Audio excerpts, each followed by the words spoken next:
안녕하세요 여러분, 오랜만이에요. 제가 1년 전에 Q&A를 올리고 난 후에 지금 1년 후에 매니저가 되어서 다시 돌아왔습니다.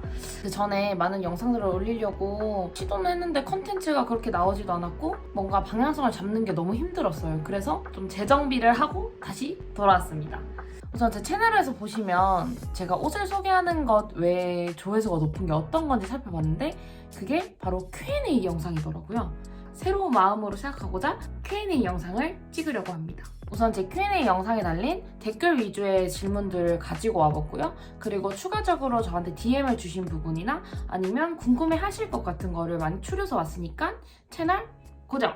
우선 첫 번째로 제가 준비한 질문은요. 입사 기준이 어떻게 될까요? 라는 질문을 엄청 많이 받았어요. 우선 입사 기준으로 봤을 때 잡코리아 같은 데서 보면 이런 형식이 나와 있잖아요. Q&A 1탄에 올린 거 보면 어떤 식으로 서류 접수를 하는지, 어떤 포트폴리오를 내야 되는지 그런 걸 다 정리해서 올려드렸어요. 그걸 참고하시면 좋을 것 같고요. 입사 기준이란 큰 제목 아래 소제목으로 말씀드리자면 첫 번째, 나이, 대학, 외모, 스펙 등을 보나요? 라고 질문을 해주셨어요. 우선 첫 번째로 나이는 보지 않습니다.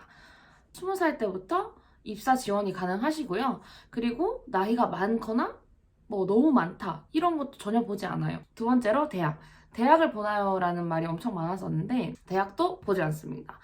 뭐 패션학과를 나와야 된다거나 서비스학과를 나와야 되는지에 대한 질문이 엄청 많으셨는데 그거는 중요하지 않습니다. 저도 무용과를 나왔는데 지금 자라에서 일을 하고 있고 지원 가능합니다. 우선 세 번째로 외모를 보나요? 외모도 보지 않습니다.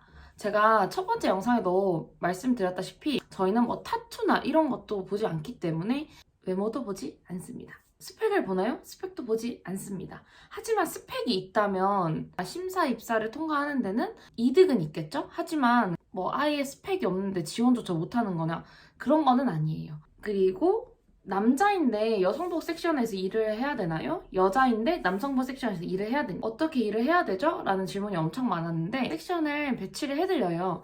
그래서 그 섹션에서 일을 하셔야 되고 만약에 일을 하시다가 다른 데에 흥미가 생긴다거나 다른 섹션을 해보고 싶다라는 거는 그 매니저와 본사 HR팀이랑 얘기를 해서 섹션을 바꾼다거나 이런 협의는 충분히 가능하기 때문에 일을 좀 하시다가 일이 어느 정도 손에 익고 이러면 내가 이런 일을 하고 싶다라는 그런 생각이 생길 때 커뮤니케이션을 해서 충분히 조정 가능하답니다.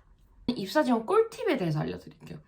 포트폴리오를 준비할 때 어떤 거를 하냐면 최근 트렌디함이 무엇인지 뭐 예를 들어서 팬톤 컬러는 어떤 거고 요즘 유행하는 스타일이 어떤 건지 컬렉션 런웨이에서 어떤 아웃핏이 제일 유행하는지에 대한 스크랩을 하고 이런 아웃핏에 대한 설명이라든지 이런 옷에 대한 지식과 관심이 많다라는 거를 어필하시는 포트폴리오를 만드시면 좋을 것 같아요. 그리고 나의 스트롱 포인트가 어떤 건지에 대해서 설명해 주시면 좋을 것 같아요. 예를 들어서 내가 학교를 다닐 때나 어느 곳에서 일을 할 때 리더십을 발휘하여 팀워크를 만드는데 중점을 두었다. 팀워크가 향상이 되어서 일의 효율이 더 좋아졌다라는 예시라든지 아니면 나는 어떤 일을 할 때 마감 처리를 정말 꼼꼼하게 잘한다. 체계적으로 빨리빨리 끝내는 거를 좋아하기 때문에 일의 완성도가 높다. 라든지 하지만 자신이 정말 그런 사람인지 생각을 하고 적어야겠죠? 만약 그렇게 적어놓고 입사를 했는데 그러지 못한 사람이라면 오히려 신뢰도를 떨어뜨릴 것 같아요. 자기 자신이 어떤 걸 제일 잘하는지 파악을 한 후에 그런 스트롱 포인트를 적는 게 중요한 요점인 것 같고 그리고 또 스트롱 포인트를 적었으면 위크 포인트도 적는 게 좋을 것 같아요. 예를 들어서 나는 일의 순서를 잘 까먹는다. 하지만 극복하기 위해 노트에다가 일의 순서를 배치한 후에 그 업무를 이행을 하였을 때 체크하고 체크한 거에 대해서 한 번 더 보면서 트리플 체크까지 하는 성격이다. 이렇게 하면서 그 위크 포인트를 감싸줄 수 있는 능력이 있다라는 것까지 그런 포트폴리오에 작성해 주시면 좋을 것 같아요. 그리고 나는 어떻게 성장할 것이다 라는 거에 대한 포부가 느껴지는 글이라면 너무 좋지 않을까 싶습니다. 그리고 두 번째, 직급. 직급이 어떻게 되나요? 진급을 하려면 어떻게 해야 되나요? 에 대한 질문이 엄청 많으셨는데 저희는 직급이 4단계로 나눠집니다. 우선 처음에 입사하시면 SA 캐셔로 입사하시게 됩니다. SA 캐셔가 어떤 거냐? SA, CA라고 해서 SA는 섹션 어시스턴트, CA는 캐셔 어시스턴트라서 플로어에서 어떤 걸 해야 되는지, 창고에서 어떤 걸 해야 되는지, 캐셔에서 어떤 걸 해야 되는지 기초를 다질 수 있는 단계라고 생각해 주시면 돼요. SA에서 플로어 슈퍼바이저로 가려면 얼마나 걸리냐? 라는 질문 엄청 많이 해주시는데 한 단계 진급을 할 때마다 이벨루이션이라는 걸 봅니다. 그게 어떤 거냐면 그 사람을 평가하는 자리가 아니라 대화를 하는 자리예요. 대화를 하는 자리고 자기의 성과치에 대해서 얘기하는 자리라고 생각하시면 될 것 같아요.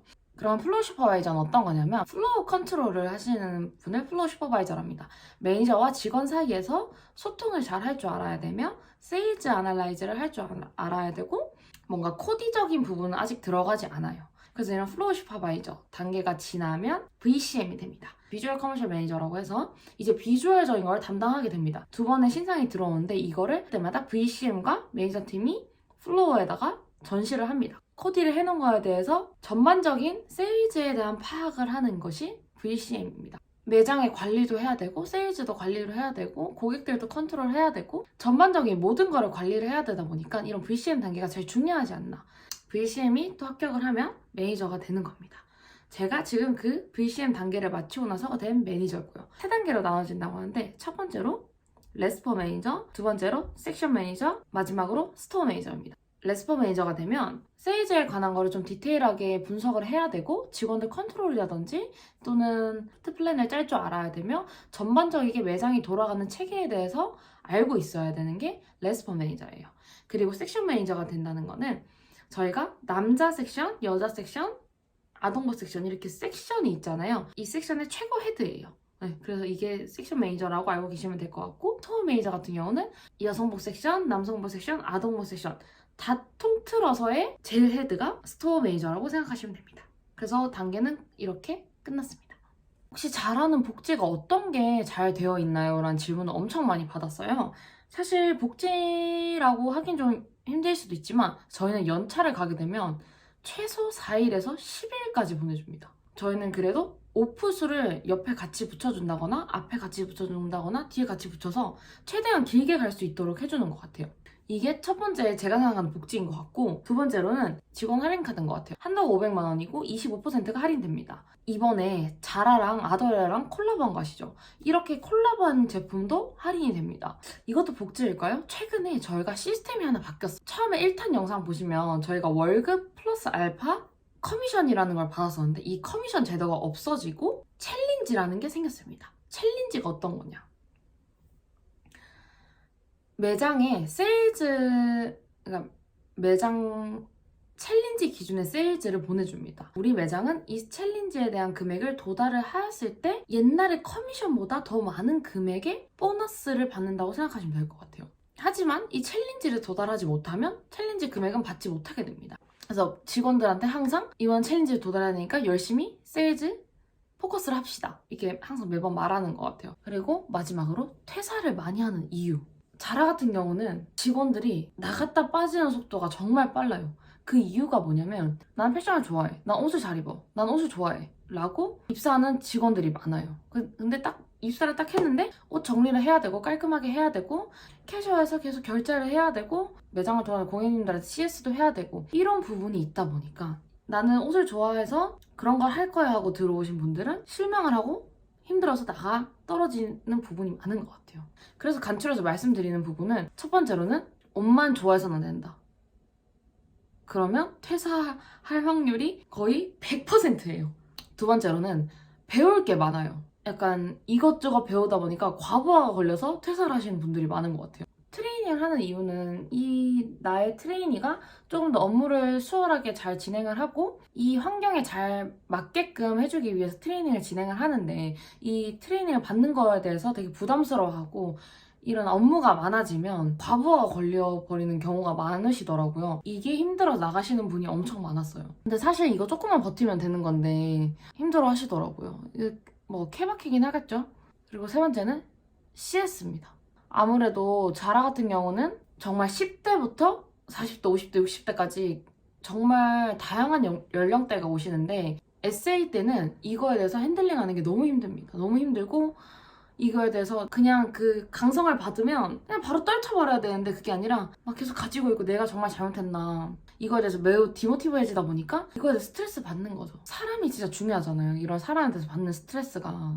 그래서 이거에 대해서 너무 스트레스를 많이 받고 퇴사하시는 분들도 많습니다. 로 인해서 이 첫 번째, 두 번째, 세 번째 이유로 제일 많이 퇴사를 하시는 것 같아요. 제가 오랜만에 올리는 영상이어서 길게 컨텐츠를 가지고 오진 않았고 빨리 궁금해하실 만한 것만 빨리빨리 간추려서 가지고 왔어요. 하지만 이제 매니저가 됐고 새로운 마음으로 유튜브를 다시 열심히 해보려고 합니다. 많은 관심을 가져주시면 제가 더 열심히 하도록 하겠습니다. 어떻게 좀 도움이 되셨을까요?